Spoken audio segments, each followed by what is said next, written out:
হরে কৃষ্ণ, রাধে রাধে। মালবিকা পরিবারে আপনাদেরকে জানাই অনেক অনেক শুভেচ্ছা ও অভিনন্দন। আজকের আলোচ্য বিষয়টি হচ্ছে ষটতিলা একাদশীর ব্রত মাহাত্ম্য পাঠ। তার সঙ্গে এটাও জেনে নেব একাদশীর পরের দিন পালনের সময়। শ্রোতা বন্ধুরা, একাদশীর সঙ্গে সঙ্গে ব্রত মাহাত্ম্য অবশ্যই শুনুন। তাহলে চলুন বন্ধুরা, শুরু করা যাক ষটতিলা একাদশীর ব্রত মাহাত্ম্য পাঠ।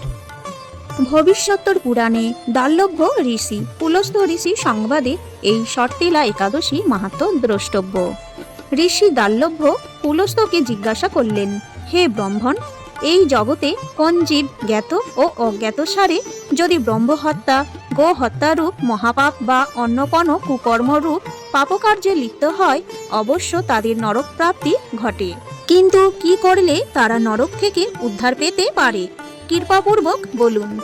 পুলস্ত ঋষি বললেন, হে মহাভাগ, মাঘ মাসে কৃষ্ণপক্ষিয়া একাদশীতে প্রাতঃ স্নানান্তে শ্রদ্ধাপূর্বক ভগবানের পূজা অর্চন করতে হয় এবং অর্ঘ্য প্রদানকালে বলতে হয়, হে কৃষ্ণ, হে জনার্দন, তুমি সকলের পাপ হরণ করতে পারো, তুমি পাপীদের মুক্তিদাতা।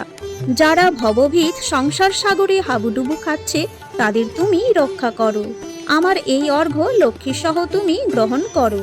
পূজান্তে ভক্ত ব্রাহ্মণকে যথাযথ বস্ত্র, পাদুকা, ছত্র, জলপাত্র, শক্তি অনুসারে কৃষ্ণবর্ণ গাভী ও তিল দান করতে হয়।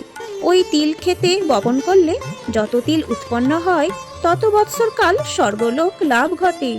তিল দ্বারা হোম, তিল শরীরে ধারণ, তিলে স্নান, তিল জলে তর্পণ, তিল দান ও তিল ভোজন, এই প্রকার বিধানে পাপ নষ্ট হয়। সেই কারণে এই একাদশীর নাম ষটতিলা। প্রাচীনকালে এক ব্রাহ্মণী নিষ্ঠা সহকারে নিরত ভগবত পূজার্চন করত। নিত্য শ্রীকৃষ্ণ ব্রতাদি পালনে তার শরীর ক্ষীণ ও দুর্বল হয়ে গিয়েছিল। সেই ব্রাহ্মণী বহু লোককে অর্থ, সম্পদ ও গৃহাদি নির্মাণ করে সাহায্য করেছিল, কিন্তু কোনো ব্রাহ্মণ, ভক্ত, সাধু ও দেববৃন্দকে অন্নদানে তৃপ্ত করেনি। বহু কাল ধরে ভগবানের পূজা করে শরীরটা ক্ষীণ করেছিল, কিন্তু ক্ষুধার্ত ব্যক্তিকে কিছু অন্নদান না করায় ভগবান ছদ্মবেশে এক কাপালিক রূপ পরিগ্রহ করে ভিক্ষাপাত্র হাতে নিয়ে ব্রাহ্মণীর নিকট ভিক্ষা চাইলেন। ব্রাহ্মণী বলল, আপনি কে, কোথা হতে এসেছেন? ভগবান কোনো কিছু উত্তর না দিয়েই বললেন, আমায় কিছু ভিক্ষা দিন। ব্রাহ্মণী ক্রুদ্ধা হয়ে একটা বড় মাটির পিণ্ড তার ঝোলাই দিল। সেই ব্রতচারিণী ব্রাহ্মণী যথেষ্ট পুণ্য সঞ্চয় করে উন্নত লোকে গেলেও তথায় সুন্দর বাড়ি ঘর, বিষয় সম্পদ পেয়েও খাওয়ার সময় এক মুঠো অন্ন ভাগ্যে জোটেনি। ক্ষুধার জ্বালায় পাতরা হয়ে ব্রাহ্মণী তখন ভগবানের শরণাপন্ন হলো। ভগবান সন্তুষ্ট হয়ে বললেন, হে ব্রাহ্মণী, তুমি যেভাবে মর্তলোক হতে এখানে এসেছো সেইভাবে গৃহে ফিরে যাও। যখন স্বর্গের দেবীগণ তোমার বাড়িতে কৌতূহলবশত তোমার কাছে আসবেন, তখন তুমি তাদের নিকট ষটতিলা একাদশীর মাহাত্ম্য জিজ্ঞাসা করবে। ব্রাহ্মণী বাড়িতে ফিরে এসে রুদ্ধদ্বারে অনাহারে দিন কাটাতে লাগলো।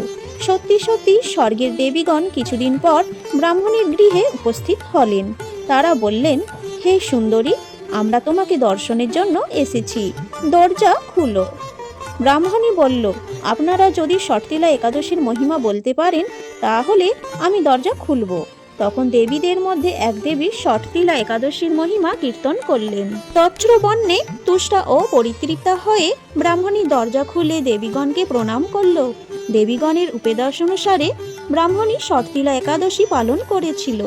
অতঃপর সেই ব্রাহ্মণী প্রচুর ধনধান্যে, রূপ লাবণ্যে, পুণ্য, বস্ত্র ও সুবর্ণাদির অধিকারিণী হয়ে তার দুর্ভাগ্য দারিদ্রাদি দূর হল, দেহান্তে ভগবদ্ধাম প্রাপ্ত হল। সুতরাং এই ব্রত অবশ্যই নরমাত্রের পালনীয়। জয় শ্রী কৃষ্ণ। একাদশীর ব্রত মাহাত্ম্য পাঠ এখানেই শেষ হলো। এইবারে জেনে নেব পরের দিনের পারণের সময়। একাদশীর পরের দিন পারণের সময় সকাল 6:27 থেকে 9:56 মধ্যে। সকলেই পালন করে নেবেন। তার সঙ্গে সকলে ভালো থাকবেন, সুস্থ থাকবেন।